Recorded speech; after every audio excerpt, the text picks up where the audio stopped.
Thank you for being here this afternoon at Our Lady Center in beautiful Ellicott City. I like to think of Ellicott City being famous for two reasons, actually three reasons. Number one, this is where Babe Ruth got married. It's nearby St. Paul's Church, and it's also the terminus, the western terminus of the first railroad in America, the B&O Railroad. And Charles Carroll, the only Catholic signer of the Declaration, had something to do with that.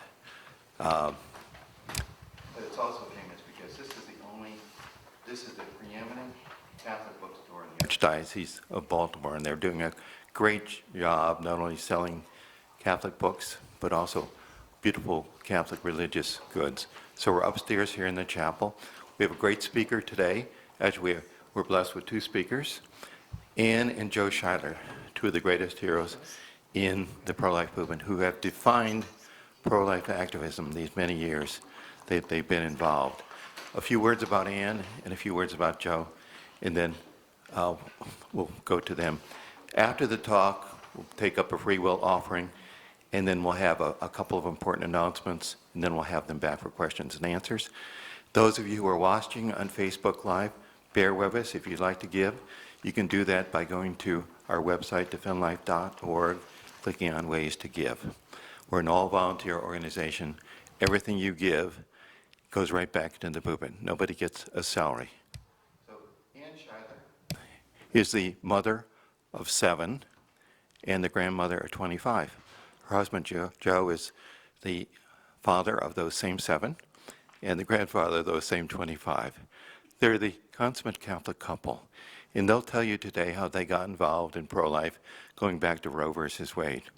Anne, in her spare time, loves to play tennis, used to ride horses. She's also the creator, producer of the best video we have on sidewalk counseling entitled No Greater Joy. It's wonderful. What is sidewalk counseling? It's going in front of these abortion mills and trying to use our God-given powers of persuasion to talk women out of having abortions. She's done it, and she and Joe go out there every week to an abortion mill near their office in Chicago where they do chemical abortions, trying to talk women out of having these abortions. She also, and Joe, had created the Meet the Abortion Providers series, where they had former abortion providers, abortionists, or people who worked in abortion mills, come and tell their stories. You know, they're former abortionists, former abortion mill workers. And there's 7 of those in their series. And all of those are available if you go to their website, prolifeaction.org. It's a great website, by the way. Their oldest son, Eric, is now basically doing the day-to-day running of the Pro-Life Action League. But Anne and Joe are still very much involved. I first met Joe back in about 1974, when I was traveling on business in the Midwest.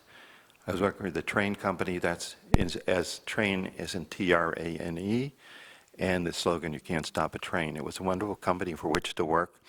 And I went to the Wander Forum up in Minneapolis, St. Paul. Then I would come back and visit the headquarters of train company.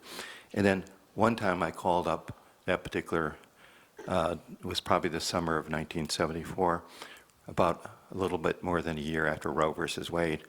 And I kept calling Joe's hotline, and I was captivated by it. So I have to meet this wonderful person. So you put a different pro-life message on each day of the week. And it was so enticing, so captivating. I said, I have to meet him. So I called him. He said, oh, come on down.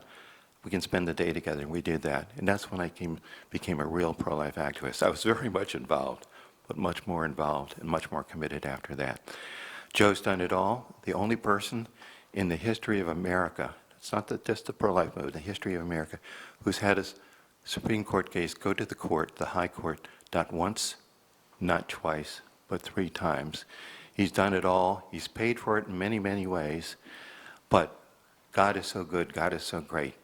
And God is never outdone in what? Generosity.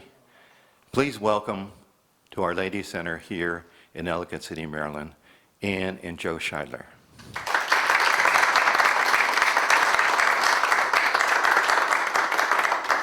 Thanks a lot, Jack. You punch a button or something here, or? You don't have to do anything. Oh, nothing, just talk, okay? Can you hear me? Yeah. The ones who can't hear me, raise your hand. Anyway, Jack, thanks a million. Jack's one of the most active activists I've ever met. He just keeps going. He has these speakers in, and even stoops so low as to bring Ann and me, but he's had, you see his list there, the people he's had, Bernadette Smythe from Ireland. I talked to her just recently. She's coming over for March, and she kept abortion out of Northern Ireland for years and years and years until the British Parliament imposed it on them. So they have abortion, and it broke her heart. Because the Irish, Northern Irish were the only country left in Europe. Even Ireland probably had accepted abortion. So anyway, Jack's been active, and we've been very active the last 2 days. Jack works you to death. I mean, he's getting, what, 8 talks out of us? That's pretty good. So we love it. This is talk number 7 of 8. Is that what it is? I got another one to go. Anyway, so we keep repeating the same thing, and I'll tell you what we're doing. But Ann and I did get active very, very early on. And she was responsible, really, for getting me active in the movement. So I'm going to turn the mic over to Ann and let her give you the background of us getting into the pro-life movement. Good afternoon. I'm going to assume that everybody here is already pro-life. So If you're not, get out. you don't need any of the statistics and details on what abortion has done to the unborn child, to the culture, to relationships, etc. So I'm going to be a bit more autobiographical and talk about what Roe v. Wade, how Roe v. Wade changed our lives. We know Roe v. Wade changed America, and I think Roe v. Wade changed the rest of the world as well. But personally, being pro-life activists and leaders was not anything in our plan. Growing up, abortion was illegal. Abortionists were criminals. The abortionists were the ones who got arrested for killing unborn children and harming women. And you know, you didn't even talk about it. I never would have dreamed that this is where I would be in the year 2019. But I grew up in the city of Chicago, went to college at Mundelein College, which is a commuter women's college right next door to Loyola University. In fact, it now belongs to Loyola University, so it's not an independent school any longer. But Joe came there to teach, and because he was tired of hanging around men. He was in the Navy right after high school, at the tail end of World War II. Then he went to Notre Dame University on the GI Bill. That was an all-male school at the time. And then he went into the seminary, spent 4 years in the Benedictine monastery, and went back to teach at Notre Dame University. So by about 1963, he was pretty tired of all men and decided, he was also tired of South Bend, Indiana, which isn't, you know, Mayor Buttigieg, notwithstanding, it is not a great city to live in. And so he applied to women's colleges in Chicago and ended up at Mundelein College, where I was a junior at the time that he came. So we met in 1963. We ended up getting married in 1965, and I'll just give you a little hint of how that came about. I was the social chairman for the student council, and so I was always going around setting up events. Being an all-girls school, we would set up these mixers and parties and things with the male schools, Notre Dame and St. Joe's, and schools in the Chicago area. So I was running around the cafeteria, which we called the tea room because we were proper ladies, and recruiting people to come to an event. I came to the faculty table. There were maybe, I don't know, 6 or 8 of the teachers sitting there, and Joe was one of them. Now, you got to, you know, put your imagination back to 1963, when Joe was the handsomest young man in. I've gotten ugly. No, now he's the handsomest older man, but he was the handsomest young man at the time. And so everybody knew about this guy that had come to teach theology and journalism at Notre Dame. So I said hello to people sitting at that table and then looked at him and for some reason I can't explain, said to myself, I bet I could get him to marry me. I didn't know that. He didn't know that. But a few months later, he called me and asked me to go out to dinner. And I thought I must be in some sort of trouble with the administration for a faculty member to be calling me to go out to dinner. And I turned to my sister and said, well, I got off the phone, I said, that was Mr. Scheidler from school. And she said to me, oh, Anne, if he asks you to marry him, say yes. Why would she say that? I laughed, but then he did. He did ask me to marry him, and I did say yes, and so here we are. We got married in 1965, and we planned a perfectly ordinary life that everybody else kind of was, you know, a lot of my friends got married right after college. That was what you used to do in those days, and so we got married, and we had an apartment right near the college, because he was still teaching there, and we had our son Eric, and then we had Joe, and then realized you can't really afford a family on a college teacher's salary, so he took a job with the city of Chicago in public relations and went on from there to a public relations firm. And it was while he worked at the public relations firm that Roe v. Wade came down and dramatically changed everything about our life. Before I knew anything about Roe v. Wade being heard, or Dovey Bolton, we didn't know about it.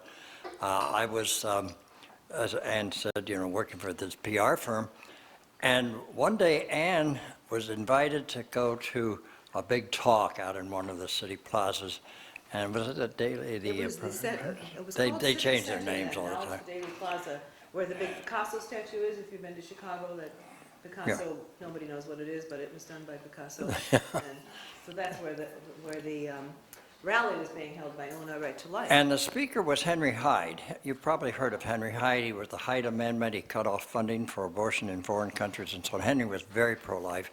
Well, at that time, he was with the Illinois legislative group, and he was giving a talk, and so Ann had promised a friend to go, so I, having taken a vow of obedience to Ann, had to go too. So we picked up our three boys, we went downtown, and as we were approaching the Daily Plaza for the talk, they were handing out life and death. And some of you have seen that. It's got a very graphic picture of a salinated baby and a baby born at the same age, 23 weeks or something, same age, a live baby, and then this baby that was aborted by saline solution, so it was all red and been burned up, skin burned off. Anyway, that was very graphic. So they handed us the flyer with the back, but the back had a picture too, and it was a picture taken at a Canadian hospital where they did abortions, and it was a black plastic bag full of babies. And there were these little kids in there, and one of them looked like Eric, you know. And I thought, they're throwing babies in the garbage. They abort these babies so I couldn't believe it. But then I got interested in knowing more about abortion, started reading and trying to find out in what states it was legal. In New York, people were running to New York to get them and so on. But it never occurred to me that it would become a right for anybody to have an abortion until January 22nd. I was working in the office, and up to that, and then I wasn't feeling well the day it came out, so I didn't know about it until I read in the paper. And if you read both decisions, see, the media lied to us. They read Roe v. Wade, which I guess says there's a cutoff date, sort of. But Dovey Bolton has a footnote, which says health. It explains what health is. If the woman has a health problem, at any time, she can have an abortion.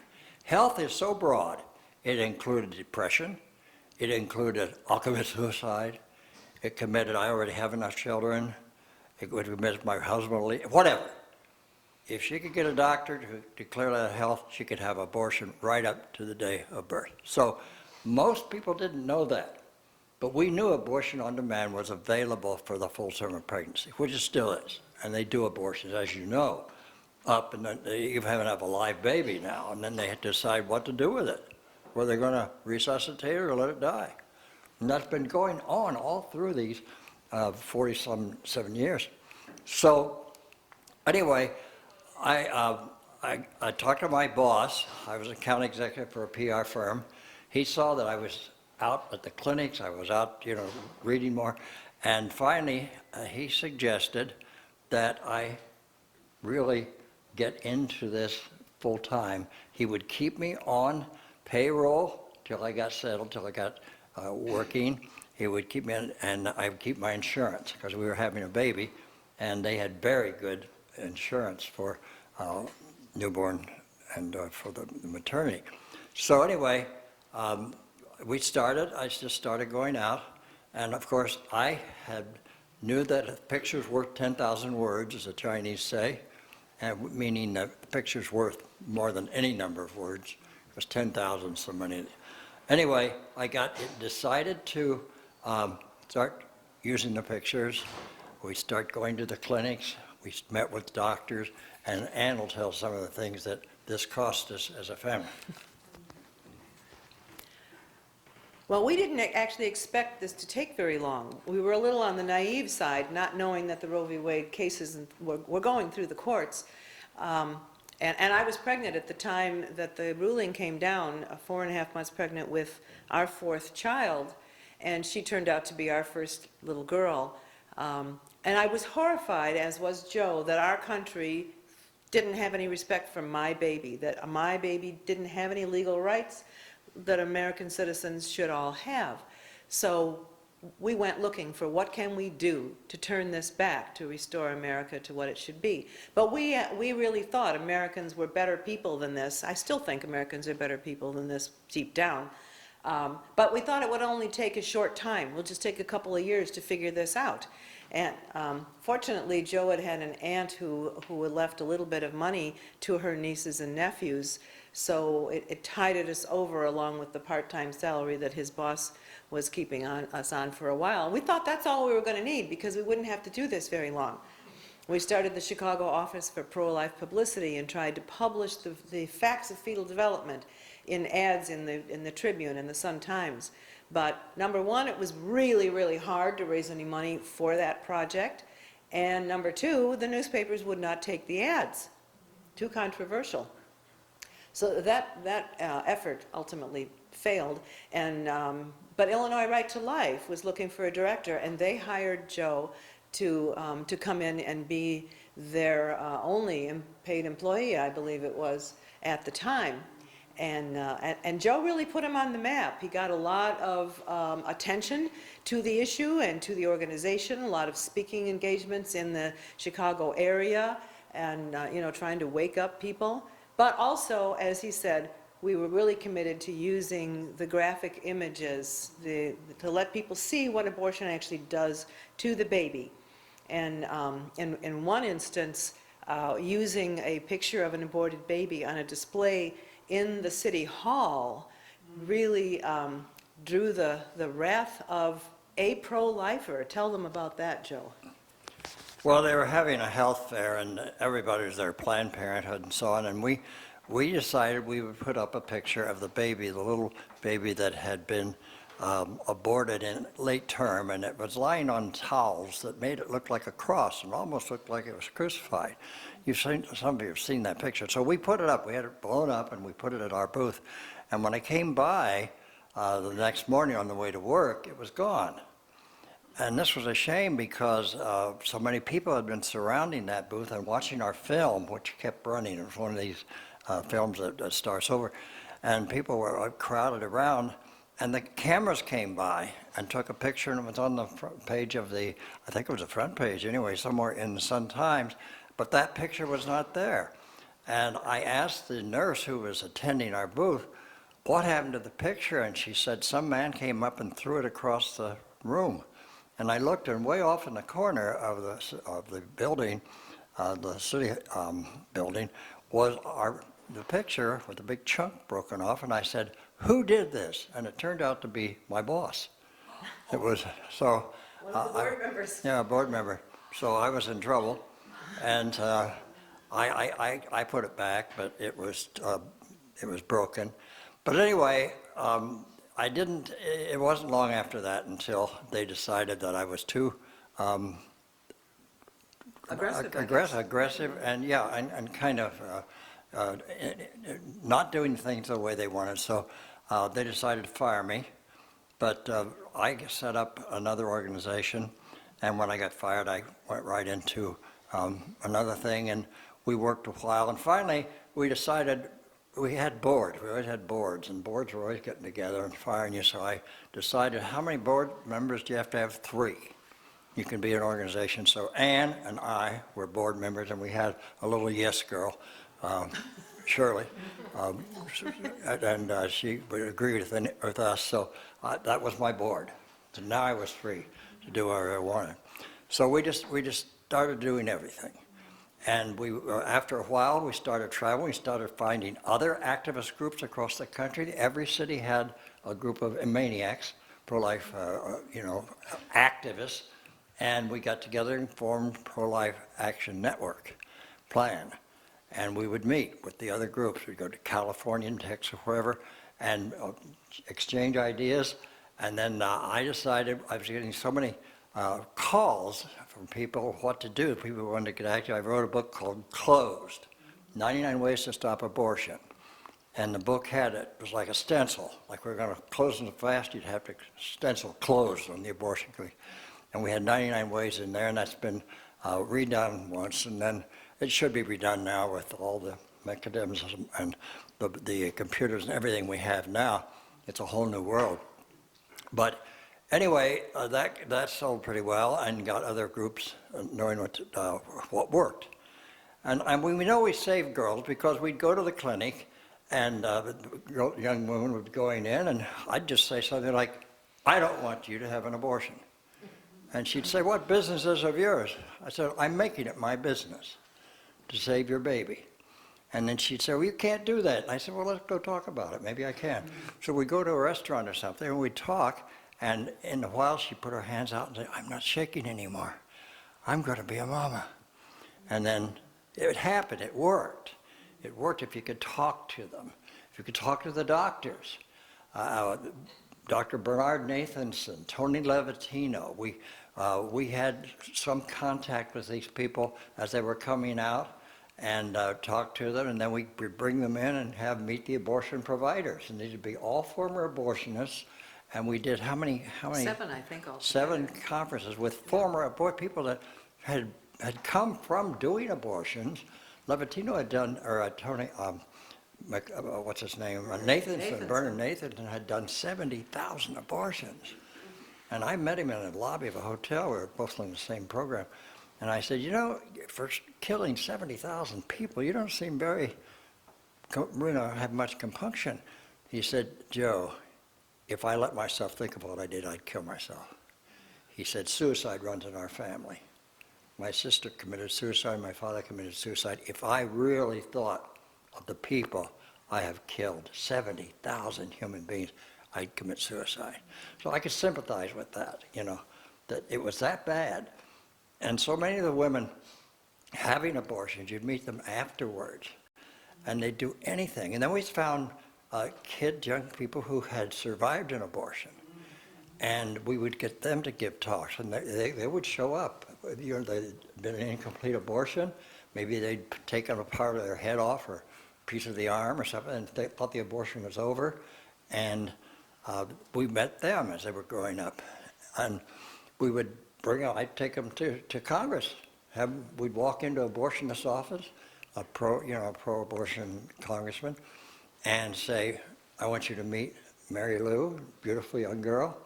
She's a failed abortion. She was a twin. Her brother got aborted, but they didn't know about her. And her mother had her. And here she is, this lovely young lady." And they didn't know what to say. But we were trying to get the message across what abortion is. It is destroying our posterity, and it's destroying our morals, our morality. Look what has happened. Contraception started and it failed, and they had to have abortion to make up for failed contraception, and then we start getting gay rights, and we get married men, and marrying men, and women marrying women, and we don't know what gender we are. They've got, what, 58 genders now. You know, we're down. We're going in a spiral, down. And it's scary. I don't have to tell you too much about that. But we're going to go back again, and Ann's going to tell you a little more about the early days. So as Joe said, he wrote this book, 99 Ways to Stop Abortion, closed. And as soon as he published that book, my father, who was an attorney and had helped us set up the Pro-Life Action League, said to us, "You are likely to be sued. It would be a good idea to place your house in a land trust," which is a process that the state of Illinois happens to have in order to protect your house from being taken if you are being sued. So we took his advice and we did do that. Shortly after that, about a year after the publication of the book, Joe was in Kansas City for a National Abortion Federation convention, and he was in fact handed the complaint in the Now v. Scheidler lawsuit, which started out as an antitrust suit because he was traveling from state to state and apparently taking business away from abortion clinics, and they called that interstate competition or something. I don't know. It was somehow it was illegal to do this. But within a couple of years, they realized that the antitrust suit wasn't going to hold up in court. And Patricia Ireland, who was head of NOW, National Organization for Women at the time, she was also an attorney, and she gives herself credit for coming up with the notion of using the racketeering statute against the pro-life activists.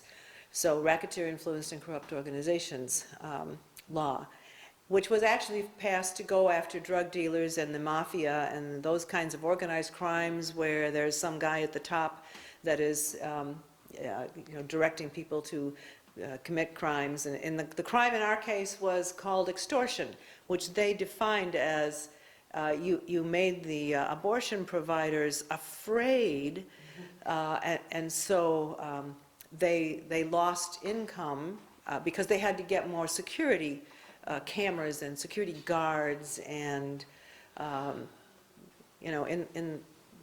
normally in extortion somebody actually gets some money from the extorted. In our case, I always say Joe was a terrible racketeer. He didn't understand how extortion is supposed to work, so we did not get rich at all off of this process. But the fact that they had started this organization he mentioned, the Pro-Life Action Network, with all these other groups around the country, that served as what they call now I've forgotten the name of it. No, not conspiracy. There's the, you have to have an organization, even if it's not an official incorporated organization, it's a body that actually runs the enterprise, I guess, that runs this conspiracy and extortion ring. So the Pro-Life Action Network was sued along with Joe Scheidler. Initially, Joan Andrews and John Ryan from St. Louis. Both of those two were dropped out of the case for various legal technicalities. A few other people were added and dropped along the way. But it ended up, Joe was always the ringleader. He's the godfather kind of involved in this racketeering enterprise. So we spent the next 28 years fighting in court with Now versus Scheidler, and got to know everything there was to know about the racketeering law, and brought Tom Brecka, who used to be a regular, as he says, respectable lawyer before he met Joe Scheidler.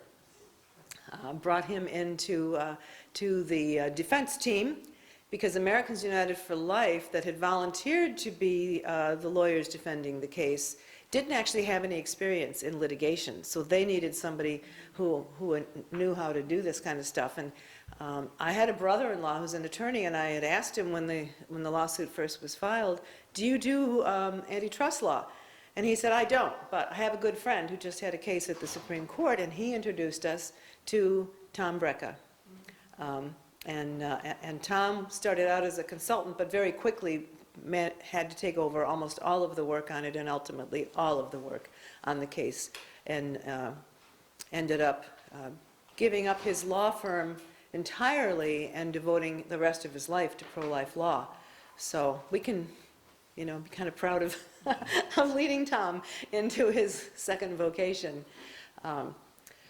But, one of the chapters in Joe's book is always be available. Be available to the media. It's one of the reasons that the newspaper reporters would always call Joe, because they knew he'd answer the phone or he'd make a return phone call and he'd give them an interview. I'm going to let you take over on the importance of what you can do with the media. Well, if the media, if you are willing to go public on what you're doing and tell them everything, don't hide anything, don't be bashful. You get on these talk shows. We had lots and lots of radio talk shows, and abortion was an issue. We kept out there so that we would be on maybe with 4 pro-abortionists and me. I'd have to sometimes call up another pro-lifer to just come in and take, because it was never very fair. But we did an awful lot of radio, and we got known around the country, traveled a lot, met with the other groups, and kept the issue alive. See, I've always said there's no such thing as bad press. There's either press or no press. If it's bad press, if it makes you look bad, you can counter it. You can bring it up. You can say that here's what's really happening, and somebody will pick it up, if only Fox or somebody. But most of the press, Trump on this is absolutely right when he says fake news. Most of your news is fake. They make it up. What are they doing now with this impeachment thing and so on? What are the Democrats? The Democrats have to be abortion. Everything's about abortion. And I don't know I don't know if there are any Democrats in here. Don't raise your hand. But if you are, I'd get out, because it's a party of abortion. That's what they are now. And they say, oh no, they do a whole lot of good and so on. Well, yeah, but if they kill babies, come on.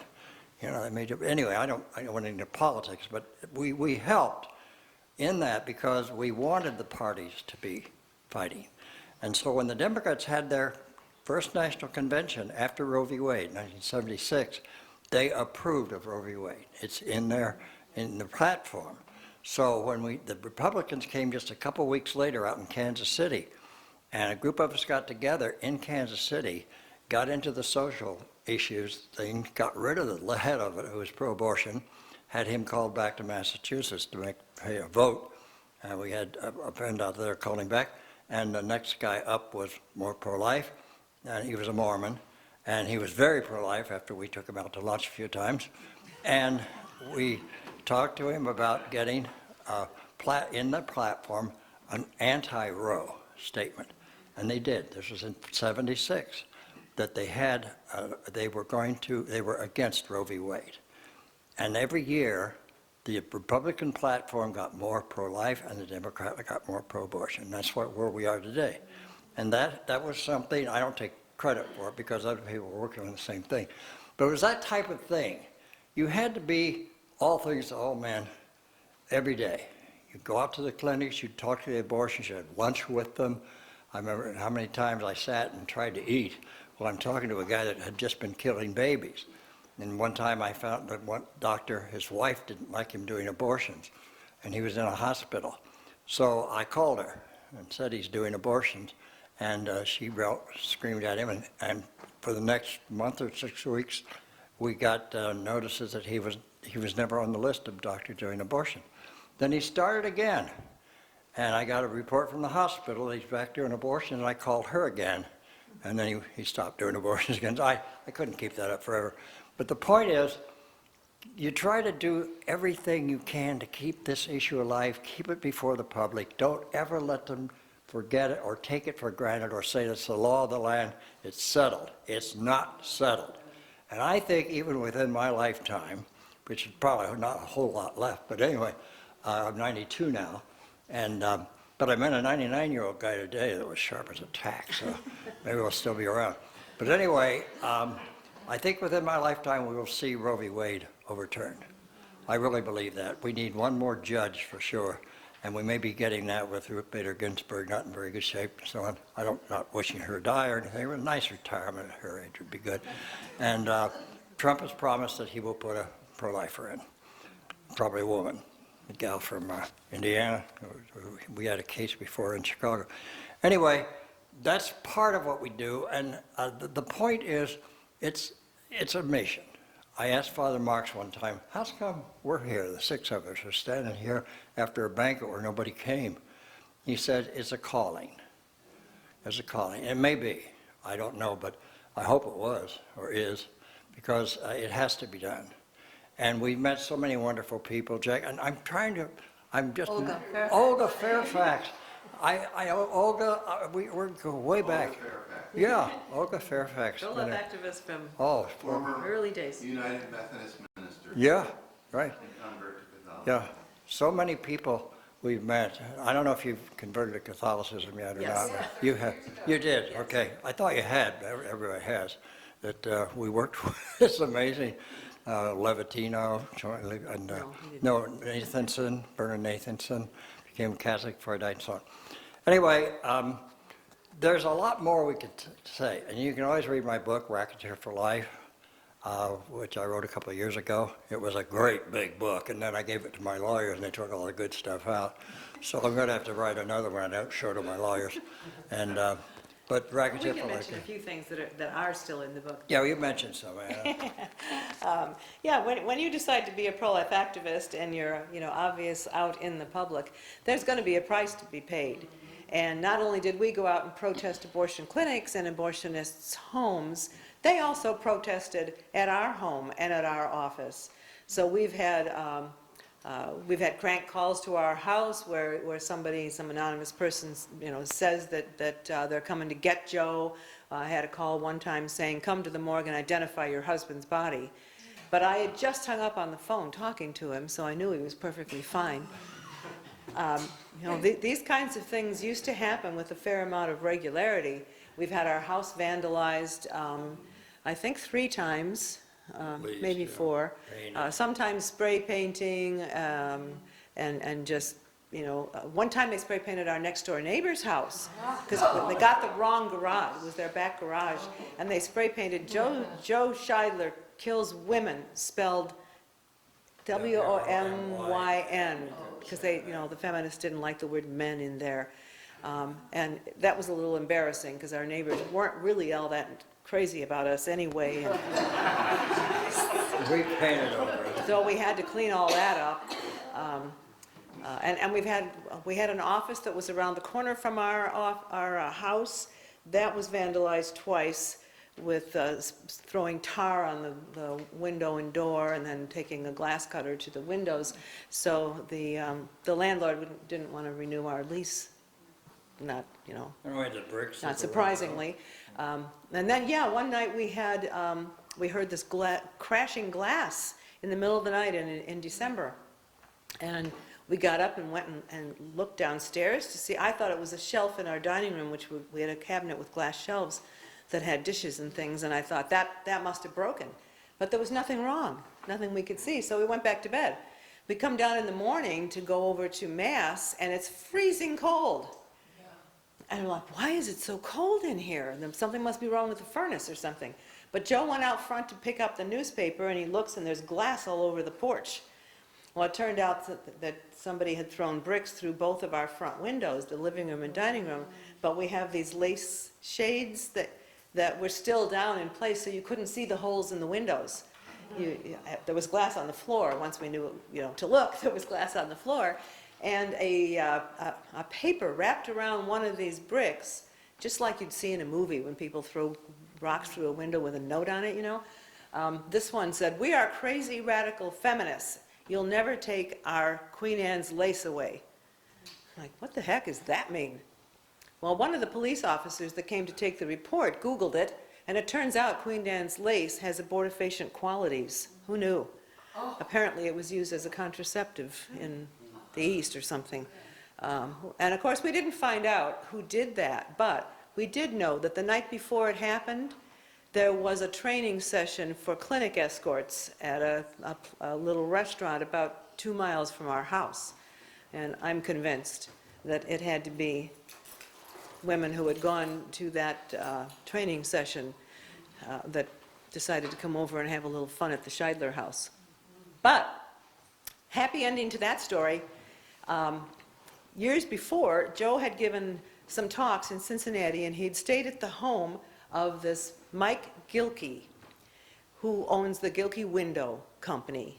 And Mike Gilkey heard on the news about the windows broken in our house because, of course, Joe the journalist called the news as soon as we had the broken windows, and they reported it. So we get a call from the Gilkey Window Company saying, Mike would like to replace your windows. And I'm like, great, this is great. And she said, let me know how many windows you have. And I said, you mean the broken ones? She said, no, we'll do all your windows. So we actually had a couple of them replaced by Pella windows, and I told her that, and she said, I won't mention that to Mike. But he replaced all of the other ones. It was 5 windows on our first floor and I think 6 windows on the second floor. Each of these windows, they're beautiful windows. If you ever need replacement windows, Gilkey windows are great. They're at least $500 a piece, so it was a huge investment. It's Guilkey. Is it nationwide? Yeah, well, I know that they sell them in Chicago, because they do have a factory nearby in Chicago. And certainly in Ohio, so it could be nationwide, I don't know. But that was certainly an unexpected happy ending to having your windows broken. We had to board them up for a little bit before they came with the new windows, but you know, many times the abortion folks thinks they're going to find a way to discourage you, to get you to quit. The lawsuit was that. They thought they could bankrupt the Pro-Life Action League and scare all the rest of the pro-life activists out of going out and protesting abortion. But instead, it got more attention to what we do. Instead, it brought more donations in. In fact, it made it possible for us to film that video on Sidewalk Counseling that Jack mentioned, No Greater Joy. We'd been trying to get that done for years and never had the funding. But once there was this awareness across the nation of the Pro-Life Action League and what we're trying to do, then funds rolled in to get that done, and we were able to make that film. So things that they think are going to be the end of us end up being a way for us to do even more. And it certainly does motivate you to say, well, you know, you think you're going to stop me? Absolutely not. We go to the next level. We'll keep on going. And we certainly have with the various projects, the Meet the Abortion Providers projects, and now a series of nationwide coordinated memorial services like the National Day of Remembrance for Aborted Children. Has anybody ever been to one of those services? This is every year in September. I believe it's the second Saturday of September. There have been so many instances of aborted babies' remains being found in the garbage. Joe has gone and retrieved babies from the garbage. Monica Miller has done a lot of that. All over the country, there's about 50 different places where babies' remains have been buried. And then in addition to that, there are memorials, statues and things in about 200 other places where you can go to mourn the loss of children that are killed in abortion.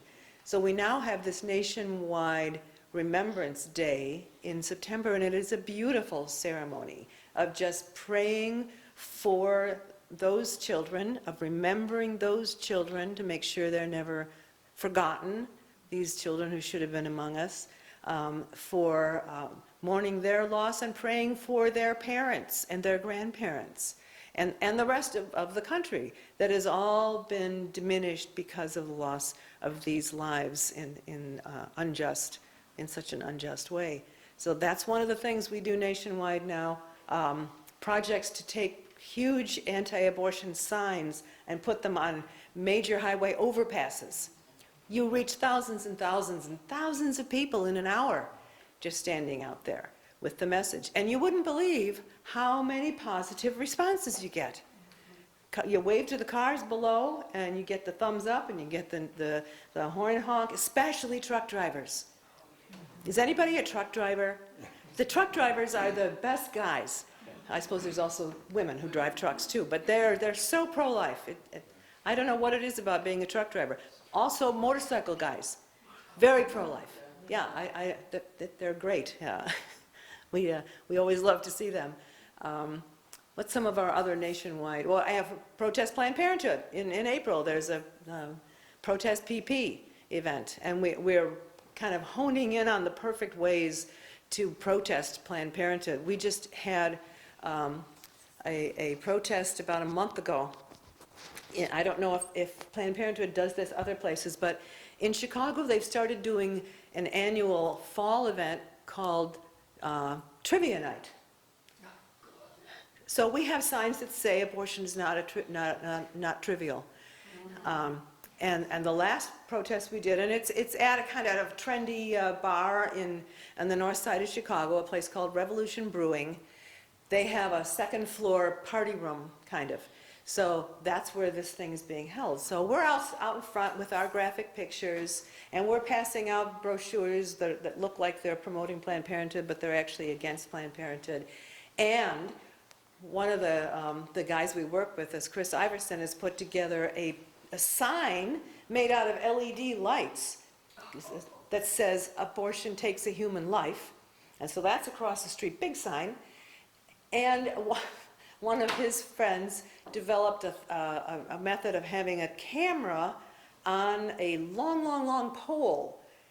So he would hold it up to the window of the room that this party is being held in on the second floor of this building, and it's the projection of an aborted baby body that's going into their party room. I don't think they have any covers for those windows. I mean, we completely disrupt their little Planned Parenthood trivia night, raising money for Planned Parenthood. And we're hoping that this restaurant will not want to see this particular circus again next year. We found that Planned Parenthood often has to change their venue because the hotels and the places that they rent from don't like having our presence there. Last spring, they were doing a fundraiser at a place that used to be a theater on the beach at North Avenue on Lake Michigan. And it's been turned into a very nice restaurant, and you can rent it for events. So we were able to get copies of the emails between Planned Parenthood and the Park District, because you can get lots of stuff from, the Freedom of Information Act, so find out what's going on with your police in your city and everything. So they wanted to be sure that this was a venue where protesters couldn't get anywhere near it. But they miscalculated. It turned out that Lake Michigan's public property, really, and all of those sidewalks and everything that are right around the beaches are public property. It's the closest we've ever been to one of the Planned Parenthood fundraising events. Every single person who went into this fancy thing all dressed up had to go right past our pictures of those aborted babies and see what it is that they are promoting in that thing. I would be very surprised if the Park District rents that spot to them again next year. They thought they were going to keep us all the way across the other side of Lakeshore Drive, and here we were, right in front of them. It was perfect. Well, we could go on, and you don't want us to go on, you're getting bored to death. But anyway, I do want to tell you that we do this because the most important thing God created is us, is people. The whole universe is not worth the tiny fertilized egg. We all started out the size of a dot over an eye, a tiny little dot. That was the egg. And the moment it's fertilized, it's no longer a sperm and egg, it's a new human being, and everybody knows it. Remember one time I was coming back on a plane and arguing with the woman next to me, and she said, "It has no value, it's not small." I said, "Do you know that down in the hold of this plane, there is a herd of cattle in a little box? A whole herd of cattle is being shipped to Texas, and you go down there 2 years from now and you're going to see fields loaded with the cattle that are on this plane right now. They're fertilized cattle eggs." And she had no answer to that. She knew it'd be true. I don't know if she went back to Texas 2 years later and saw the herd, But the point is, that's how we start, every one of us. That's how Christ started, really, miraculously, but still, he grew in his mother's body.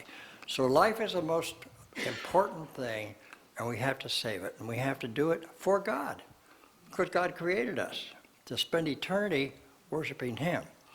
So in the movement, you almost always find people get more religious in the pro-life movement. And many, many, many of my friends who started out as Mormons and this, that, and the other are Catholics now, because they learn about what God wants us to do. He has sacraments for us. He has the commandments for us. He himself comes to us. So I think I asked, as I say, Father Marx, he said it's a calling.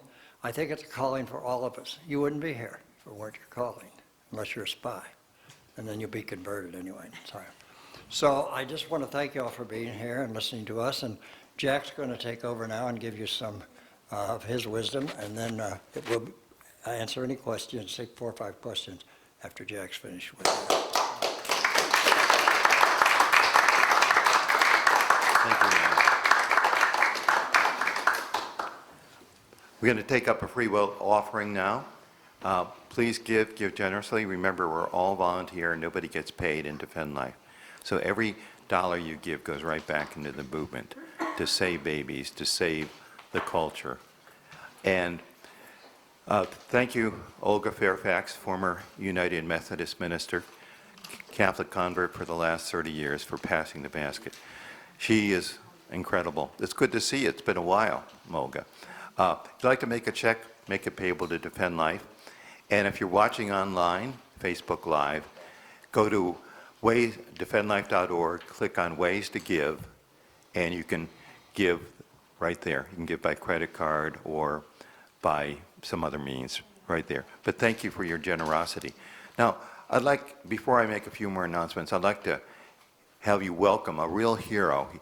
John Roswell is a one-man wrecking band. He has a few accomplices down there at Planned Parenthood in downtown Baltimore. John's going to tell us how you can get involved and help save babies at Planned Parenthood in Baltimore, Maryland's biggest slaughterhouse. Thank you, Jack. Planned Parenthood is on Harris Street, 330 North Harris Street, and they do abortions, and they schedule the surgical ones on mornings, on Monday, Wednesday, Thursday, Friday, and the first and third Saturday of the month. And we are fortunate that I have people that are working with me most days, but we need many, many more people. The more people we can get to come to that location, the more effective we can be, because we've been effective enough that now they have escorts, they have a security guard. None of that existed before we started there, and that's because they are trying to stop us from saving babies. The last month, we've had 4 babies that we know of that women came and told us that they had changed their mind. And one of those women actually even went up to the escorts and told them specifically that she was going to change her mind and cancel her appointment. So being there will save lives.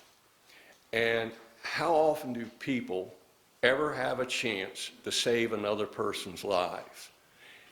Anytime you come to be in front of an abortion place, you are there with an opportunity to save a life. And it is an experience you will never forget when a woman tells you she's changed her mind. And I refer to it as a glimpse of heaven, because women that change their mind often have this glow of joy in their face because they've been troubled with what they thought they were going to do. And now they've accepted life and love. And the joy is so noticeable. And what is heaven but joy? Love, life. That's what you're bringing about to the world when you do this. So please consider coming and working with me if you can. It's hard for me to get people there on some of the weekdays, but there are even sometimes Saturdays when I'm there without people. So, John, give your phone number. I'm going to be handing these out. They have my phone number. The phone number that you can reach me on is 410-371-4188. Thanks, John. Let's hear it for John. He's doing such a great job. Now, a few other important announcements before we get back to Joe and Ann. Thank you for all coming again, and if you're watching on Facebook Live, you'd like to donate, you'll get a tremendous bang for your buck. By the way, everything you give is 100% tax deductible, and as we close in on the end of the tax year, December 31st, 2019, think about that. Whatever you give, you want to give $1,000, you can write it off completely. So everything is 100% tax deductible. Take advantage of that wonderful opportunity, not only to give to a most worthy cause, to save lives, but to get a tax write-off. It's a deal. A few important announcements about upcoming events. December the 8th. What's December the 8th? But it's also another important event. It's going to be the Gala for Life at the Mellon Center in Washington, D.C., spearheaded by the great Terry Beatley, who went up and interviewed Bernard Nathanson months before he went on to his eternal reward. And Nathanson was the one who came up with a strategy for making America accept abortion. He also was involved in 70,000 abortions. Ultimately, he came 180 degrees, became very pro-life, became a Catholic. So Terry is going to have this wonderful Gala for Life at the Mellon Center, which is like a Roman temple right there on Constitution Avenue. I've never been inside it, but I understand it's exquisite. And that'll be Sunday evening, December the 8th. Just think of the Immaculate Conception. And the website is Hosea for you, Y-O-U, Hosea, the number 4, the digit 4, for you.org. Or just do a Gala Hosea, it'll come right up. It's going to be a wonderful evening. Anybody know who the Pillow Man is? What's his name? Mike? Lindell. Yeah, he's going to be the master of ceremonies. She has an incredible keynote speaker. But the most important thing is President Trump will receive, hopefully in person, the first annual Bernard Nathanson Award for Courage Award. And that'll become an annual event. But the other thing it'll do is it'll get pro-lifers behind President Trump's reelection. I love Ronald Reagan. Nobody loved Ronald Reagan any more than I did. And I got to shake his hand twice. I got to escort his daughter, Maureen, one day in my life. She was troublesome, but she was beautiful. And she was the natural daughter of Ronald Reagan. But nobody loved him more than I did. But President Trump is even more the pro-life than the great Ronald Reagan.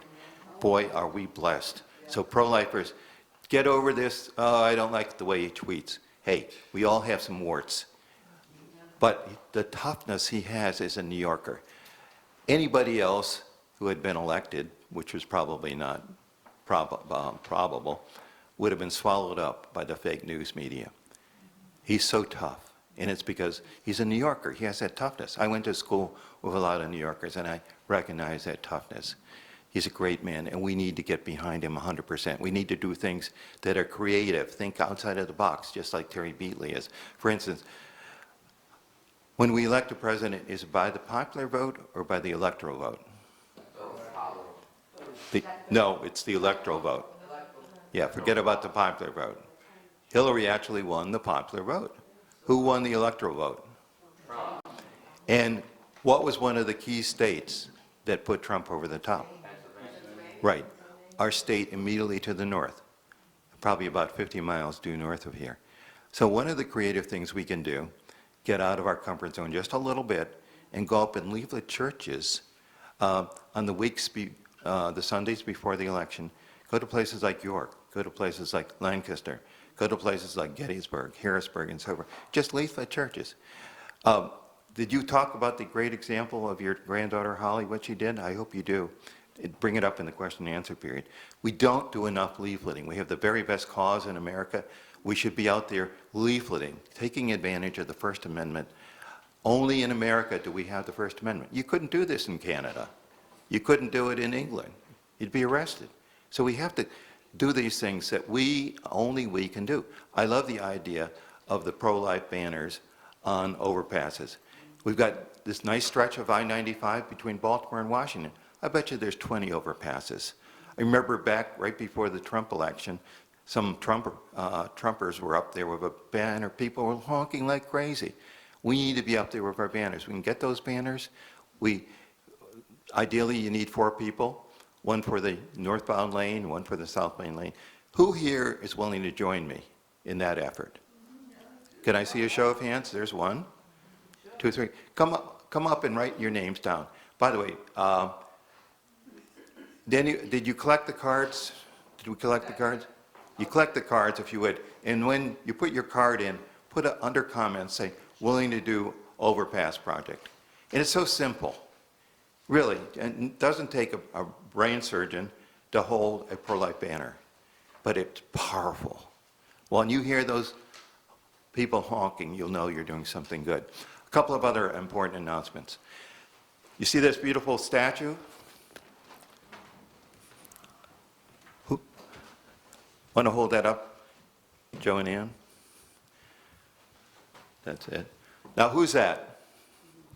Joseph. What other holiday is coming up soon? Christmas, right?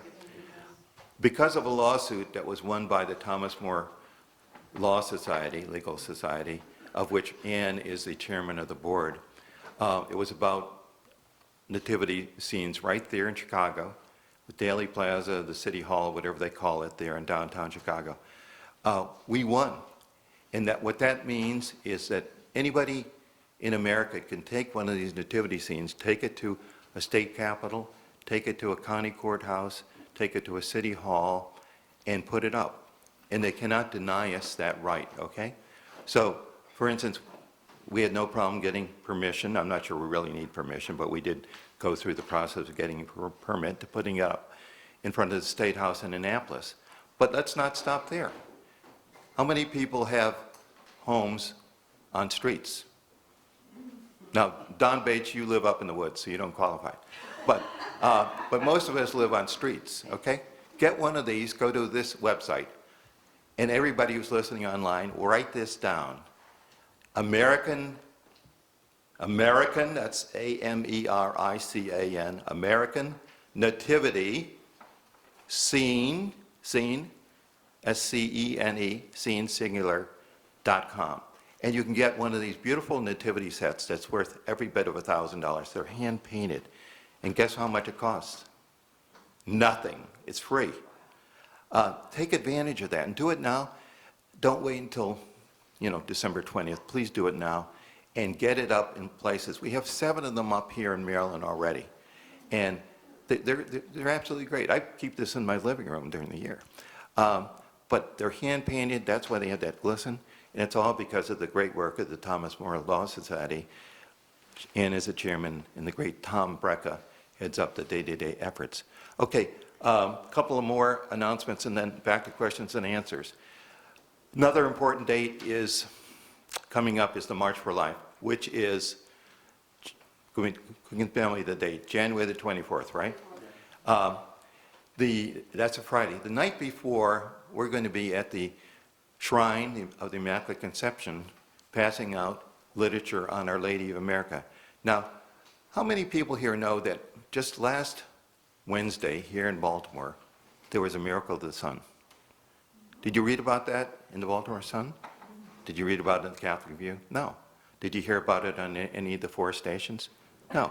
But there really was. Now, here's the background. This is so important. Who is Our Lady of America? Does everybody here know who Our Lady of America? Not Our Lady of the Americas, who's Our Lady of Guadalupe.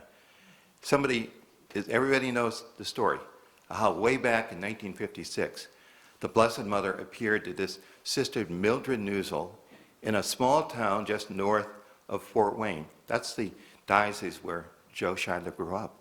That's where his uncle was actually the bishop. And what did she say to this nun? She said, I want my image as a statue, as Our Lady of America, brought into the shrine in Washington, and it was just being constructed then. They had built the lower crypt many years before, but they were just building the upper church.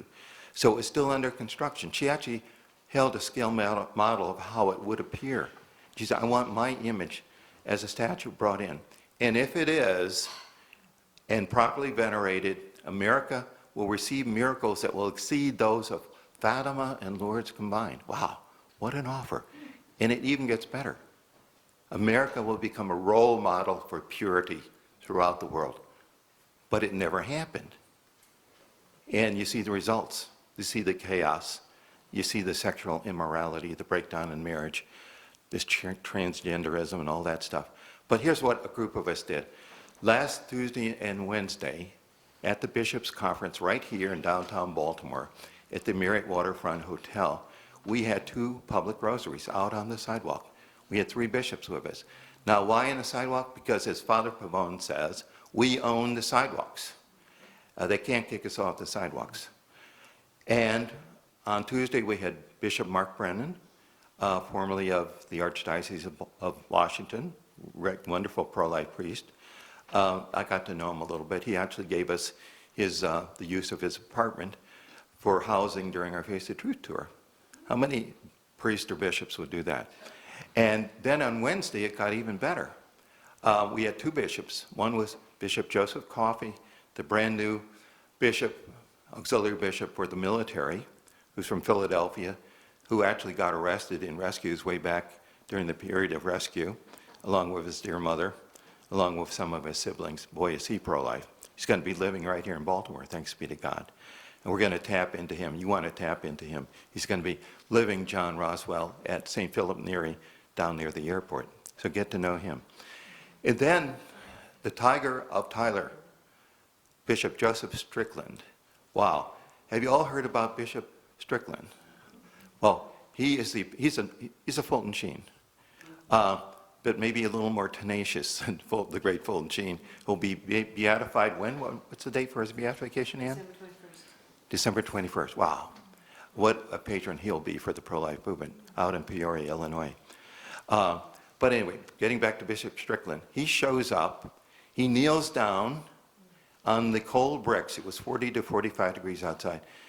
And nothing to hold on to. He couldn't hold on to anything. There was nothing to hold on to. He's facing an image of Our Lady of America. And he led us in the glorious mysteries. It was a Wednesday. It took about 40 minutes. Why so long?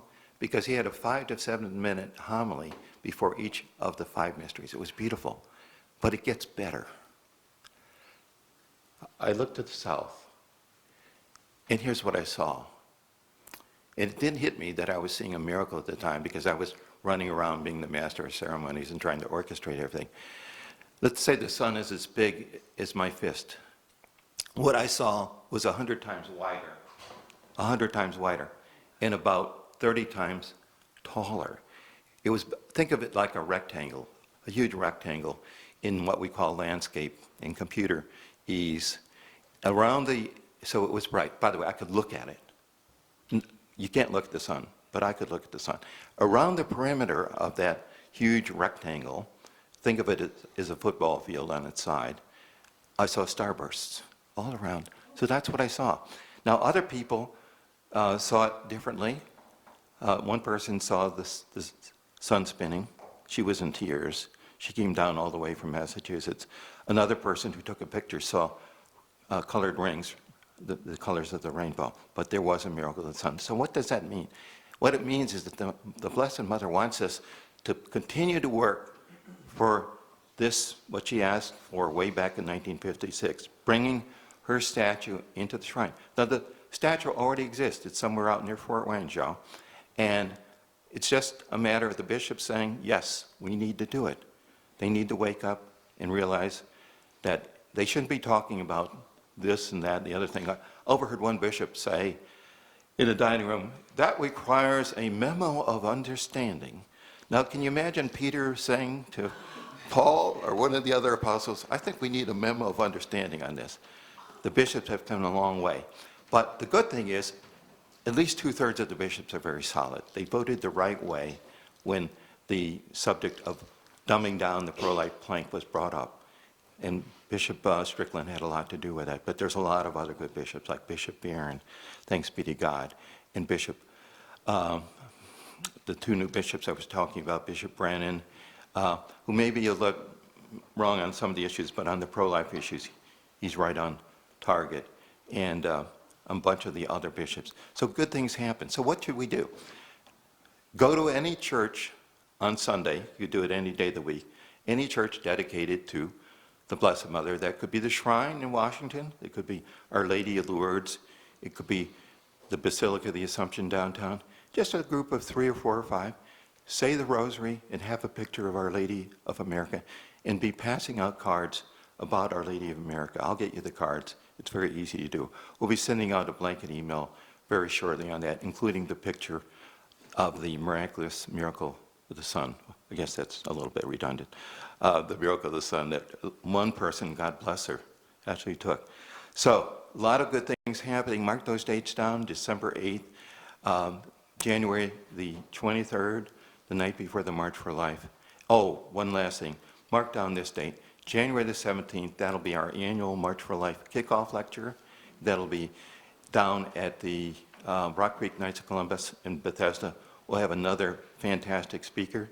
Last year we had Michael Forrest. The year before we had Michael Warsaw. It'll be somebody comparable to them. Thank you. And here's Joe and Ann back for questions. Who has the first question for Joe and Ann? Why don't you stand up?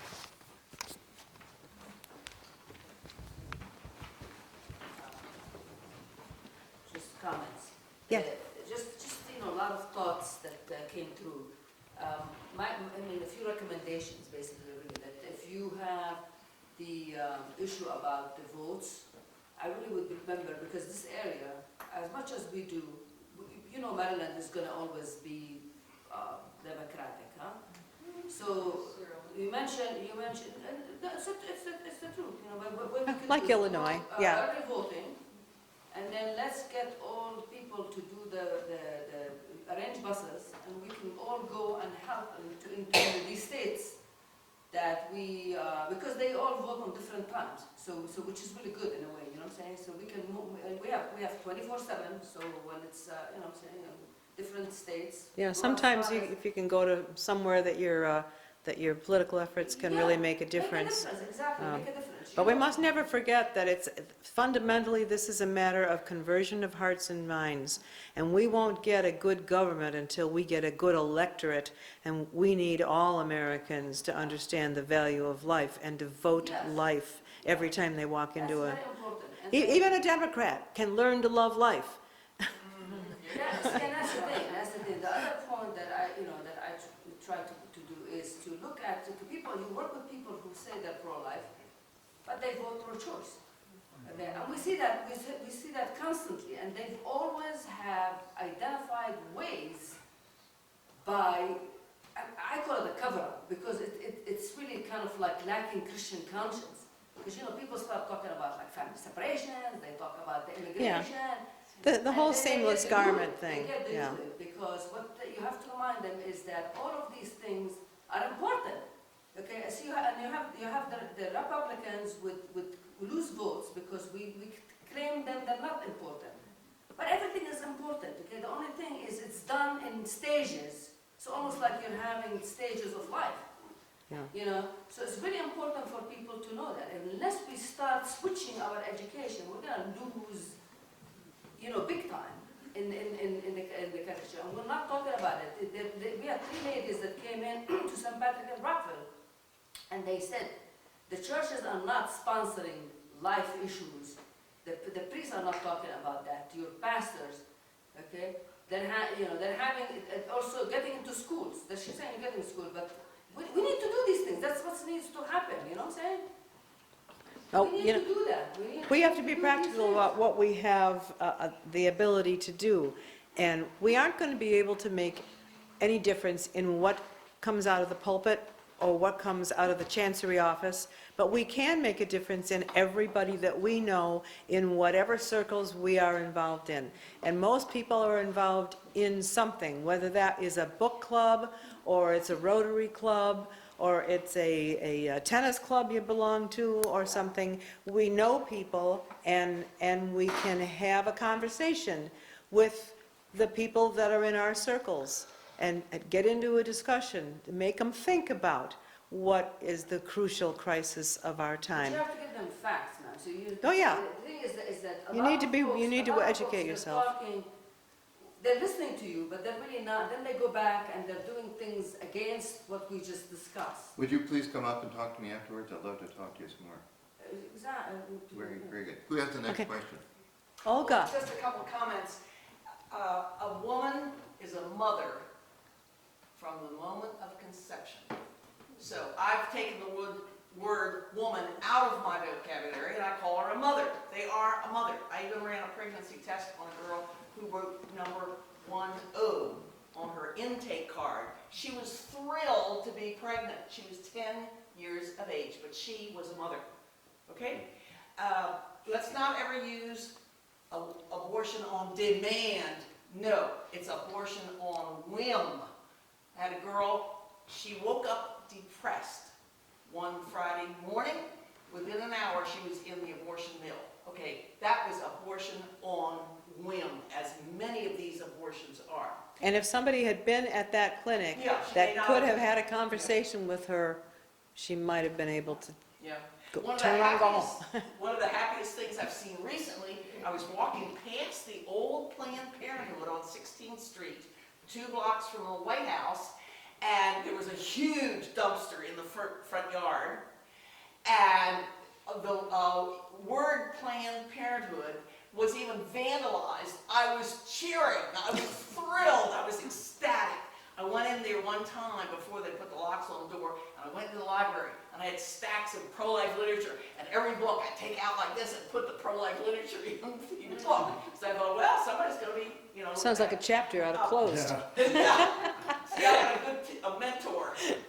Anyway, last comment. I was at the Planned Parenthood Pan American Union, just a block from the White House. This was 30 years ago. And an abortionist came up to me, and of course I was carrying a big sign. Probably Jack was there. And he went like this. He made the sign of the cross. And I didn't know who he was. And just slapped my face. Oh, My goodness. God. Just, I mean, my nose just bent over on my cheek. And then, of course, his wife saw him. And she said, oh, come on, dear, come on, let's go inside. You know, I thought, they'll even, you know, slap the face of a pro-life person. Amazing. Yeah. Any other questions? We covered everything, everything you'd ever want to know. Yeah? Mark, you have a question? Actually, it's a comment. Jack encouraged me to go to the folks that are giving out those crash scenes. Ours is up and running on York Road in front of St. Pius X. And finally, we have support from our new priest, new pastor there, Father Jojo, from the Philippines. And he's very into pro-life. And he said, Mark, that crash scene looks great. It's so many people go by. It's next to Channel 2, for those who don't know it. It's in a great location, and Jack encouraged me to get that going 2 years ago. It's been a No, great there is a guy blessing to in many people. Illinois who last year went around taking pictures of crash scenes anywhere that he saw them. Like, we have it in the Daily Plaza downtown, we have them, somebody sets one up right on Damon Avenue, I think it is. I don't have any idea who does that one, but we have one in our yard, you know, lots of people have them in their yards. He went around taking pictures of these various nativity scenes he found and posting them on Facebook. I mean, that's a great way Sure. to get the Christmas, you know, the spirit of Christmas, the meaning of Christmas out. Yeah. What do you think's going to, where do you think the U.S. bishops are going to be in the 2020 election with pro-life and abortion? Well, they're priority. issuing their statement on voting, however, I've forgotten what the name of that statement is, but, you know, they had that big debate about whether to call abortion a preeminent issue, and they voted yes to keep that in there. So to what extent they get involved at all, which is pretty minimal, Seems like. that statement will be out there, and so it probably can be used if you can do leafleting at a church or something to point out that the bishops has said this is a preeminent issue, and we need to take it into, you know, serious consideration before we vote. So it's useful in that way. But don't But- wait for your bishops. Here's what Fulton Sheen will be beatified in December, next month. He said, who's going to save the church? The laity. Yeah, not the Laity. bishops, not the priests, not the religious, you. And I You, think the he laity. said that before Vatican II, and then Vatican II commissioned the laity to go out and you know, convert the world. So So it's gonna be it's us. our job, and we should take it on whether we have the blessing or of the bishop. Maybe they'll follow us, you know. What the heck, why not? I think a good song would say the pro-life, vote life. Perfect. Right. Incidentally, this nativity, so that we know who gives it away free, she's very pro-life. We used to pick it with her in front of Lutheran General Hospital, which did abortions in Chicago. And there's more than St. Joseph. You get the whole outfit. And beautiful angel. You've mentioned that every time, Jack, except today.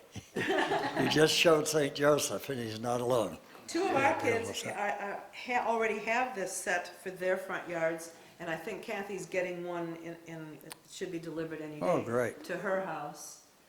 We have a nativity set, it's not this one, but we have one that Joe actually built, carved and, not carved, but cut out of wood and painted, which is Takes up the whole front yard. really cool. Camels and our- kings. We have these 3 kings that we put out when it's time for the Epiphany, that he cut them out and drew it, but didn't feel like painting it. And some of the grandchildren came over and we gave them the paints, and boy, did they do a great job. Beautiful, they can follow Always put your along. kids to work, you know. Okay, one more, young man. Moving on plan, pretty much everybody's. Yeah, How do you feel about it? fabulous. I've gone there 3 times. I had to introduce it once. Yeah, the unplanned, if you have, has anybody not seen Unplanned? Okay, you've got to see it. Yeah. You've got to see it. It will change you. I mean, no matter how pro-life you are, you'll be more pro-life. If you're pro-abortion, you'll really question if you're in the right camp. I think Abby Johnson is saying now there have been how many hundreds of Planned Parenthood people have seen it just to go, because it's about Planned Parenthood. They go to see it and they're changed. They can't, it's a fabulous movie. And yes, Just let me add one thing. Joe's been a hero of mine. I'm from Chicago, and my mom I could tell that when for many years. Yeah, we worked with And Barry's one mom thing, for I've years. been in the movement for 45 years, and people still do not know that abortion is legal up to the moment I of know. birth. That's right. Every person you meet, it should be on your Facebook page. Did you know that, just ask the question, because I'm with pro-life people. We had one teenage 18-year-old who had gone to the March for Life since he was born, did not know I that know. abortion was legal to the moment Yeah. of birth. Ask your priests and ministers, please It's a just say well-kept this. secret, isn't it? Yeah, please say this from the pulpit. They don't even have to come out against abortion. That would be nice. But most people, church-going people, still do not know that. I know. It's unbelievable, 47 years into this. Yeah, you'd think. But You wouldn't believe it. church-going people, many of them still do not know that. Ask your friends and family, and just say, did you know? I just found out that. But it's in the decision. It's clear as it can be in Dovey Bolton, Every state, every state. every state, everywhere. Everywhere. Some have put it in their constitutions, some don't have doctors that will do them, but by Roe v. Yeah. Wade. Yeah. Harder to find a doctor that will do it, but, well, you probably know this, that in the state of Illinois, our new law specifically states the unborn child has no rights under the Constitution of this state. Yeah. And when it's born, they put it aside until the doctor. Till they and the decide woman what they wanna decide do what with they it. wanna do. Many of It's the no things way to treat- Gosnell I mean, did yeah. wouldn't be illegal now. Right, No. no, Well, we got Governor Northern, he said, we'll keep the baby comfortable, Yeah, yeah, and then the mother and family and I will discuss. that's right. What's there to discuss? yeah. What are we talking about? Northern. Maryland wants to put a referendum on the next presidential election so that they will enshrine abortion rights all the way up to birth Yeah, they're on. in the Constitution. Yeah, and that's, What are they fighting? all of that is because the pro-abortion advocates know for a fact Roe v. Wade is going down. And they're putting in place their little protections to make sure they can keep killing babies. Yeah. So, I like to see really more on the police role and how we can convince and educate and move hearts and minds. Because you see how so many, they come in, they're working, when they're kind of like off their shift, but they agree to come in and do extra work. Now, why is that going on? do you mean guarding abortion clinics? Is that what Yes. you mean? Guarding Well, abortion apparently clinics. they can have an extra job doing anything they want. That's sad. I wonder if we can do it is more. Well, sad. tell them about the police officer, Chet Gallagher, 35 years ago, who started Police for Life. He's been working ever since, full-time. Tell them to join up I've with worked him. directly Yeah. with police. Get because active you and tell them, defend I'm life. not doing anything. Tell me, because Yeah. sometimes we can get off and go on places where we shouldn't be. So the first thing we need to do is say, hey, show me the place. I told him, officer, you're shaking. I bet you're Catholic. And he goes, no, I'm Christian. I said, you're shaking. That's the message. I said, please tell me, where am I supposed to be? And God bless you, okay? That's all I need, okay? Tell me what I'm supposed to do, because I'm here to counsel, just like they're here trying to tell me they're pro-choice expert. I said, they have a right, I have a right. I'm not doing anything.